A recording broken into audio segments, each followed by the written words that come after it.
Hey guys, this is Brandon Red State No Weight with the TN Outdoor Forum coming to you today with another back porch knife review. And here yesterday I got to piddling around here at the house and I made me a stump stand to do these reviews with. I know I've been using the porch rail over here for the last little bit, but we made us a stump stand to do the review with, and we wanted to come to you and show you this absolutely awesome Bowie that we have out here. Now we're kind of straying away from the combat ready knives, getting over into some other knives that we've been wanting to do reviews on for a while now. This knife came to me as a gift from one of my subscribers and one of my forum members, Jeff. Jeff is the founder of the TN Outdoor Forum. This came to me as a Christmas gift last year, and I'll tell you what, it's one of the best gifts that I think I've ever got. I was highly pleased with the knife, and I've had it out, done quite a bit to it, and I'll tell you what, it is absolutely just a phenomenal blade, and I wanted to bring it to you and touch some of the good points, touch some of the bad points, give you some price points, give you some even competitive options that you could go with, different blades that would go right in the same category that this one would. But guys, I'm going to tell you right now, this blade is awesome. Coming to you today with the Ontario SP10 Marine Raider Bowie. Now guys, Ontario knives and tools, they've been around for a lot of years. Back during the World War II era, Vietnam era, the company produced a lot of K-bars. They produced a lot of military and surplus items that went out. They've also produced a highly popular line of knives. I know the Ontario Rat is still a very popular knife. Now, those lines of knives were picked up later on and are now produced by the Essie company, which Essie makes great knives. They make great products all the way around.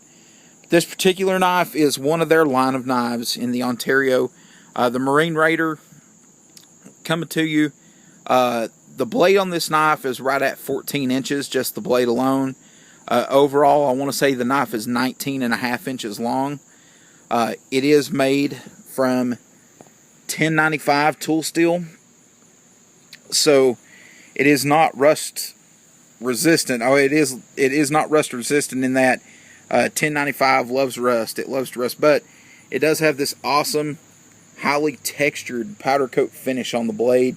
It's not a titanium nitride. It's some other kind of coating finish that's on there, and I'll tell you honestly, it's literally indestructible. I've chopped through trees and everything else with this thing, and it's literally just washed off and wiped off once it's been done. The knife itself comes out of the box. It is absolutely razor sharp, guys. Now, I've touched this edge up a little since I've used it last, but the knife is absolutely just sharp as a razor. Coming into it, the knife itself, I love the Bowie shaped blade on a knife. There's just something about a Bowie knife that's got that classic line of the Bowie, the classic tang and the handle of a Bowie knife. There's just something about it that is just, it just has a just fearsome look to it. But I also love the fact that the Bowie knife has the heft that it has and the weight, which actually, and you guys know, now I'm not one to tell you, I'm not a knife fighter. I would never even consider, I abhor the thought. I want you to understand what I'm saying. I'm not saying in a have-to situation that I wouldn't employ a blade as a defensive tool, because I would. But I abhor the thought of having to defend myself with a knife. But if I was going to defend myself with a knife, I would want the knife that I use to defend myself to be the Ontario SP10 Marine Raider. Look at the spine on that thing. Man, 1/4 inch spine all the way down, thick, hard as a rock. Guys, one of the first tests that I put this knife through when I was torture testing it was I went to the store and I bought 2 coconuts to make pina coladas back earlier this year. And we got the knife, brought it home, and my wife goes, "You're never going to be able to smash through those coconuts with a knife." And set at the kitchen table, both coconuts, one hit from this knife, and literally one hit, 2 coconuts. Knife is absolutely phenomenal in the field and in the realm of chopping and its ability to do the job that it's set out to do. I mean, I'm fully confident that there's nothing this knife won't go through. Excuse me. Later on, I put it through a 3/4 inch sheet of plywood in a throw. I was actually, I know guys, it's probably a bad deal, but the knife actually throws very well. It's very well balanced. I threw it through a 1/4 inch sheet of plywood. I threw it through a 3/4 inch sheet of plywood, and the knife went through just handedly without any problem. Just the weight of the knife literally just drives it in. We've went out, I've done some cutting, some small trees, some limbs, other things with the knife. I've batoned with the knife. Went through some very, very large wood with it. Was able to split it up just using nothing but this knife to do the job. Mostly maple. That's a lot of what the trees we have around here are. As you'll see, the tree that I'm sitting under right now is a little silver maple tree. The knife itself, guys, I really honestly have no complaints about. For the blade itself and the handle. The knife itself is an absolute tank of a knife that's built solid. This handle I love on the knife. And now I've seen this in a lot of the new K-bars and a lot of the newer the mil-spec K-bars that are similar to where they have this rubberized, hard, like thermoplastic type.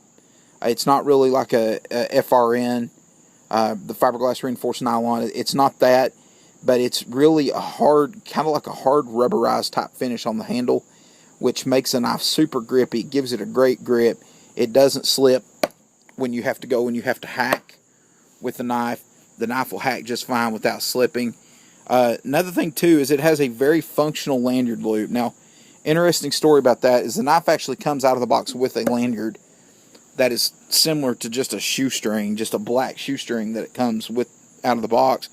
I was out working one day and actually ended up having to cut the lanyard off of it to use the string on it. And I needed the string to tie something. I was out in the middle of nowhere, and sometimes you got to do what you got to do, guys, and that's what it's there for. I just hadn't had the time to replace it yet.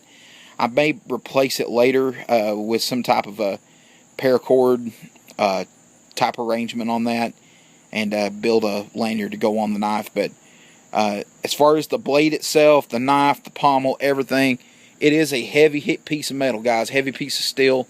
Weighs in at a little close to 3 pounds.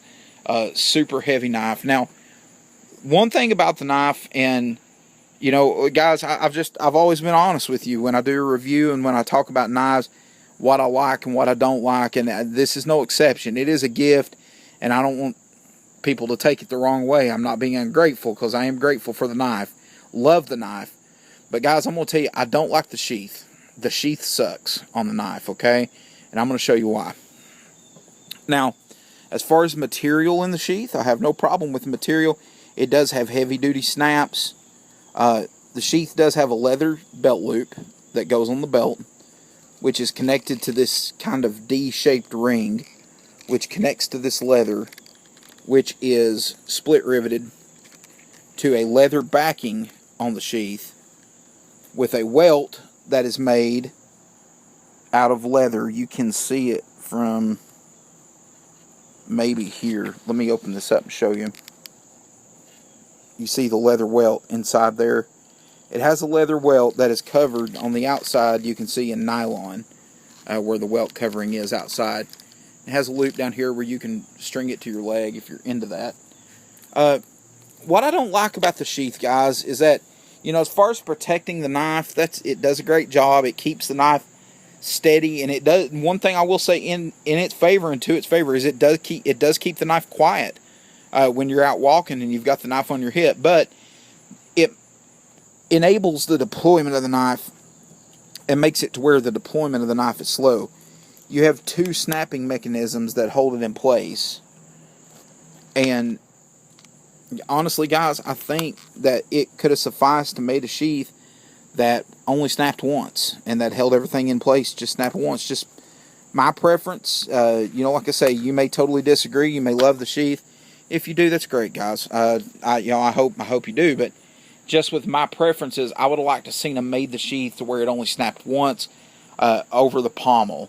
And you'll see here that, you know, with the hilt there that we have, there's absolutely no reason that one snap wouldn't be sufficient to hold that knife in a sheath without having the two snap. For that reason, A lot of times I will actually walk and I'll leave the second snap, this snap right here, I will leave it unsnapped on the knife when I'm walking around. Now, it does, if you do that, it's kind of a double-edged sword, because that snap will flop around and it is going to make a little bit of noise bouncing off the sheath and bouncing back and forth. So it's kind of, whatever the trade-off and the benefit is for you guys. If I had to deploy the knife quick, or I thought I may have to get to it fast, then I would probably leave that undone. If not, and you're going for the long trek, and you're not going to have to deploy it in a quick situation, then this knife, it may be perfectly fine for you to keep the knife fastened at both ends. One other thing I'll say about this knife, an interesting story, is I actually had to dispatch an animal with the knife. We ended up having an issue earlier this year with a snake that got up and got on our porch, and my wife was not home. My son was home, was terrified, and tried everything in the world to get to the snake and get him off the porch. Tried everything in the world to get him away from the house, to back him away from the house. Couldn't get to him. I happened to have that knife laying just right inside the door where we had been out that day, gone to the lake. And I picked the knife up, and as a last resort, to keep him from getting in my house, we ended up dispatching the snake with the knife. Now, once again, guys, in the state of Tennessee, unless the snake's causing a imminent threat to your life or to your family or to livestock or pets or something of that nature, it is actually illegal to kill them. But I want to tell you, I felt, it got down to the point I tried getting it away with a stick. I couldn't loop it with a stick. I tried every way in the world to get the snake, get him back out into the woods, and he just was not cooperating. So we ended up just having to finish him with the knife. But I want to tell you, it absolutely did the trick. Just one whack, guys. It doesn't get any more humane than that. It just one hit, they were done. That's all she wrote. But I've really enjoyed having this knife. I've enjoyed carrying it. I really appreciate Jeff giving me the knife as a gift for Christmas this last year. And it had it a while. Like I said, I've carried it it's August now. I got it in December, and, that's all she wrote. But I've enjoyed the heck out of carrying this knife. Absolutely love it. Guys, this knife is, to my knowledge, no longer in production. I don't think that Ontario makes the knife still. However, there's still quite a few of them new that can be bought. I know I saw one on Amazon here a few weeks ago. I think it was $55, guys. And I'm going to tell you, $55 for this knife is well spent. Well, what are some options that would be competitive to this? You say, I know that K-Bar makes a couple options that would be a good choice. A knife that K-Bar makes that I would highly recommend, that I would put up against this, which consequently I have some of the same complaints about their sheath with this knife as I do as the sheath of this knife. So I guess it's just par for the territory when you get into these big Bowie style knives. The K-Bar Heavy Bowie. K-Bar Heavy Bowie, I believe, is on the par with this knife. I won't say that it's a better knife. And actually, I want to say it's a little bit more expensive knife. But as far as the materials, the production, the only difference you're really going to find in them, guys, is the shape of the blade. To tell you the truth, that's it. The shape of the blade is a little bit different. Other than that, guys, there's not much you can say difference between the twos. The sheath on the K-Bar Heavy Bowie is also, in my opinion, a pretty bad design. Just for that big of a knife, I feel like, especially considering that it has a straight line spine on the K-Bar Heavy Bowie. The spine is a straight line and doesn't have the Bowie curvature. You really could have made a much better sheath for that knife by doing that, and I think that it's something that should be looked at, because it is an excellent knife as well. No complaints with the knife itself. Another that I would probably throw in there in that realm, guys, I would probably throw the SE4 in that realm. Now, SE4 is, of course, a little bit more money, but with the SE4, you do have the ability to have that warranty that comes with the SE knives, which is absolutely the best warranty in the knife industry today, period, hands down. Absolute spectacular warranty that you get with that. You know, you're going to pay a little bit more money for an SE4, but it's well worth every dime you pay for it. What else would we look at on that? An SE hungless. Hungless is a little bit bigger of a knife. Absolute tank of a blade. Indestructible blade. I feel like anybody who purchased that knife would be highly satisfied with what that knife's able to do and accomplish, and what you could get done with that. Now, in the larger realm of knives like that too, you know, it always wouldn't fail without mention the Becker Companion. Becker Companion is a great alternative for a big knife of this nature, and also comes right around maybe a little bit more as far as the price point. I think they run between anywhere from $60 to $70 brand new from Becker Knife and Tool. Guys, if you have any comments, I ask you to please leave your comments below. As always, you can check us out on the forum at www.tnoutdoorforum.com. Once again, guys, this is Red State No Weight. We appreciate you checking out our review. Hope you all have a great day.